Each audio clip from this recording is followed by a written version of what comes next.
Well, the Great Bear Rainforest is a step closer to being protected. A deal has been struck between conservation groups and forest companies to increase the amount of old-growth forest that is saved from saws. Joining us this morning for more is Jens Wieting, forest and climate campaigner with the Sierra Club of BC. Good morning, Jens. Good morning. Thanks for coming on the program. Thanks for having me. Some good news here for a change. Yes, indeed. This is a very exciting milestone, and we are incredibly proud that we got to this point. Right. Let's get into this. What does this deal entail?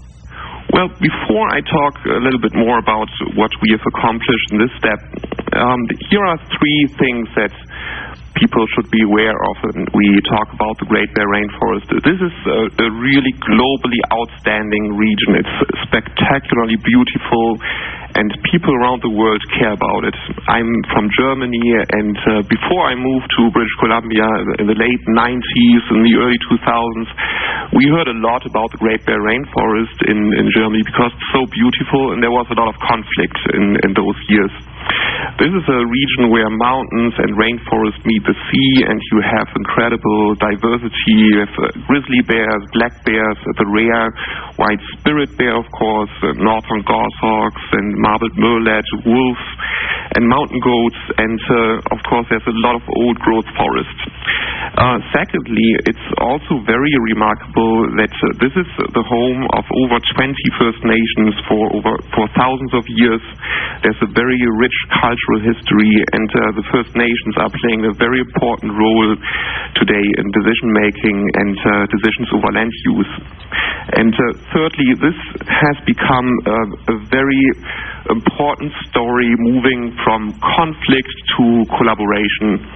A very inspiring, hopeful story where we have seen protests, even boycott calls in the 90s, and logging companies and environmental organizations coming to the table to seek solutions, engaging with the decision makers, with the provincial government and the First Nations to find solutions to protect this region and to ensure that there's economic well-being, social well-being in communities.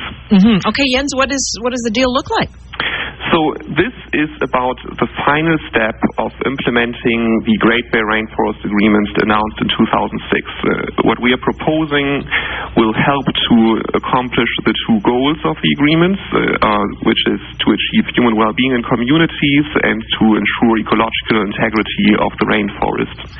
And we have come a long way in the last several years. Today, about a third of the region is in protected areas. There is a logging regulation in place that, in combination with the protected areas, achieves about 50% rainforest off-limits to logging. And so that's the new part of the deal, ups it to 50%? This is the foundation part, and what we have accomplished now is a proposal that will close the gap to achieve the goals that were recommended by the scientists. Okay, and how much land are we talking here? This proposal will increase the area of rainforest off-limits to logging by approximately 500,000 hectares. But it's very important to know that this is a proposal, and the BC government and the First Nations are now taking a look at this, and we hope that they will find that this is a very intelligent proposal that will accomplish the best outcome in terms of protecting the rainforest and allow logging in the right places and allow a contribution of forestry to well-being in the communities. Jens, who is involved in hammering this deal out? So we are a group of three environmental organizations, Sierra Club British Columbia, Forest Ethics Solutions, and Greenpeace, working with a group of logging companies. We have BC Timber Sales, Interfor, Western Forest Products, Catalyst Paper, and House Sound Pulp and Paper, working on this for many years. We started to work together in the year 2000. We call this approach the Joint Solutions Project, and we have come a long way. And we are really excited about finishing this proposal and hoping that it will be adopted by the government and First Nations. Jens, why was this deal possible now after all these years? Well, it is incredibly tough nut to crack because we are talking about a fairly high level of conservation, and we have a history of logging in the region. We have First Nations who have diverse interests. First Nations support ecological integrity. First Nations support human well-being. So this takes time. And we are building on over 100 new protected areas in the Great Bear Rainforest, and it was significant technical work required to figure out how can we increase conservation to meet or get close to 70%, which was the recommendation from the scientists who worked on coming up with the best science for this region, and allow logging in the right places without undermining ecosystem. And it has taken such a long time, but we are hopeful that it can be fully implemented early this year. What is in it for the forestry companies? Why would they agree to this? Well, most importantly, this brings certainty to the region. As I mentioned earlier, there's a history of conflict, and we have come a long way working together, but we still had to figure out where exactly we will increase conservation and where exactly logging can happen, and what kind of timber supply. So this proposal will bring certainty. It will allow the companies to make decisions about investment. It will bring peace to customers who are concerned about where to buy from. There are many parts around the world where we have really serious conflict in tropical rainforest regions, for example, severe deforestation, and we have to work as environmental organizations to solutions to find places where we can point and say, this is a model, this is a place where customers can buy from forest companies. So you think that their market share will be increased by presenting the fact that they have given up this land for conservation? That's a difficult question. I cannot comment on that, but I'm sure that... But you are saying that the actual deal in terms of people, where do customers buy from, and the ethical idea of where the wood's coming from, that this might be a bonus for those companies? Definitely a bonus in terms of reputation, definitely a bonus in terms of certainty. At the end of the day, this is a challenging market with a lot of competition, so other factors will play into where the market will move for wood products from BC, but definitely a bonus, yes. That's what...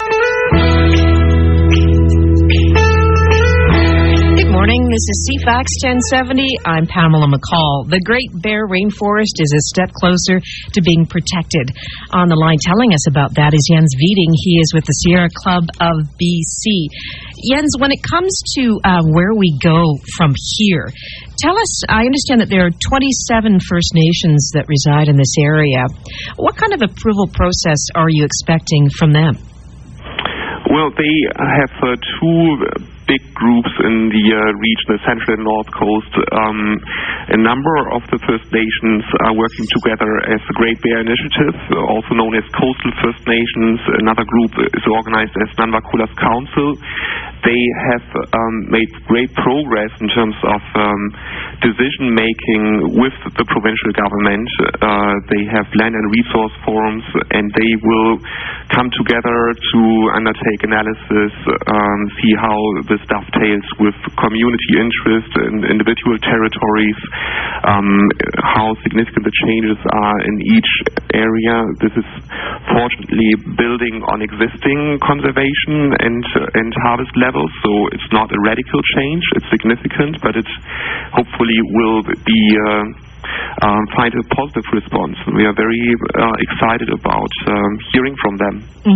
Were they consulted as this process was underway, the negotiation level? Well, they sent us to undertake this work. We are, as I mentioned earlier, building on the 2006 agreements announced and endorsed by the BC government, First Nations, our environmental organizations, the same group of logging companies, and they told us to go away, undertake your work. You have some serious conversations to have, and we will take a look at what you come back with. And so far the comments have been very friendly, and we will see if they also like the details of the proposal. And what are some of the details that might require mulling over from First Nations? Well, we really want to acknowledge their role as decision makers. So we find it difficult to go into details. As I mentioned earlier, this would increase the rainforest off-limits to logging by approximately 500,000 hectares. Logging would continue in a number of places. The resulting harvest level will be different in a number of places, but we are also confident that it will allow a contribution to the community and economic well-being in First Nations communities, and to support some of the companies with their business interests. And what about the province? What would they have to go through in order to approve this? Well, they will work this through with the First Nations. One of the most important milestones in the region is that there's this new government-to-government relationship between the provincial government and the First Nations, and we strongly support this, and we hope that they can work on this together and in a timely manner, so that we can accomplish the final implementation step in the near future. And do we know specifically what the province would have to do in order to approve this? And are there permits, those kinds of things that need to be issued?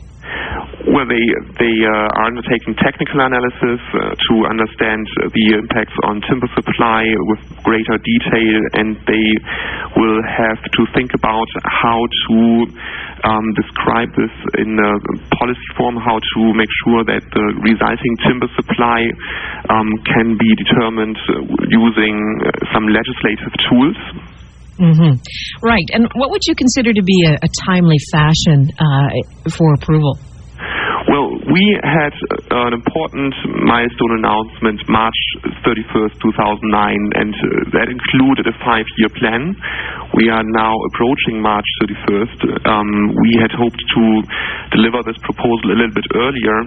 It will all depend on how intelligent the province and the First Nations will find our proposal. If they find that this is actually the best possible solution to our challenge, then it could all happen very quickly.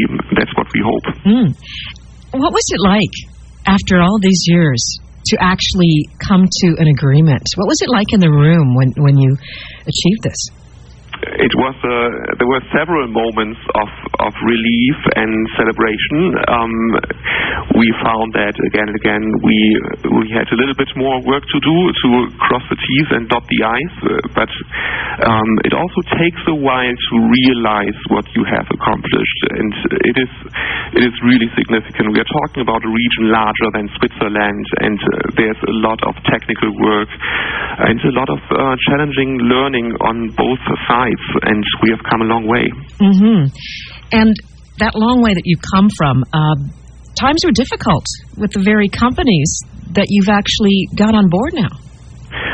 Well, the markets have improved for wood products.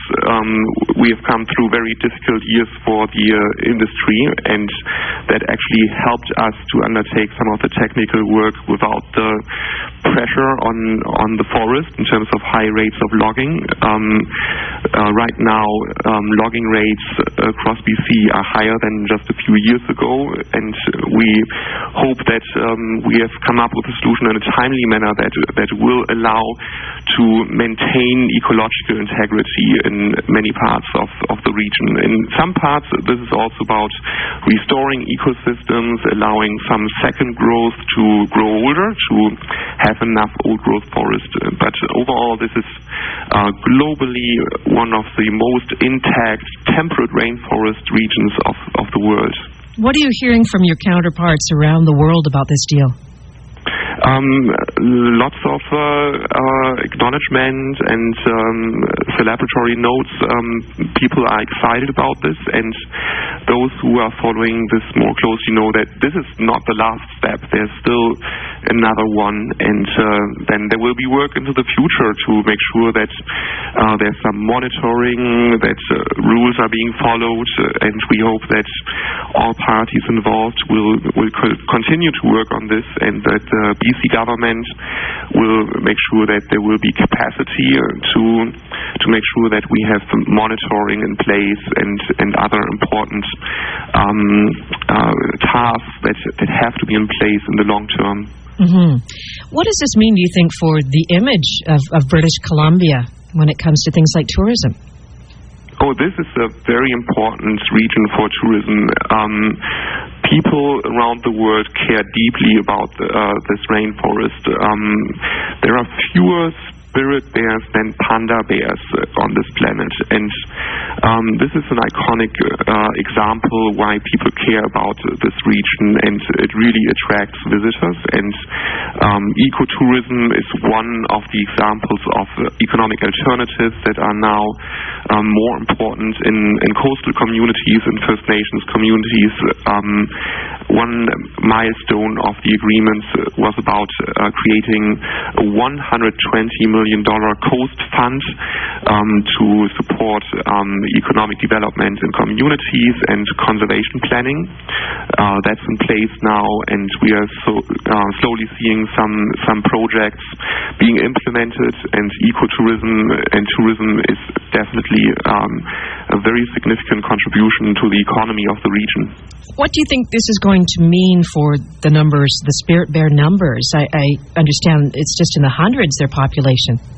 Yes, it's just in the hundreds, and fortunately the area where you can observe spirit bears is in the same part of the region that has now very high levels of conservation, 50 to 70%, and a number of protected areas that are 100% protected conservancies and biodiversity areas.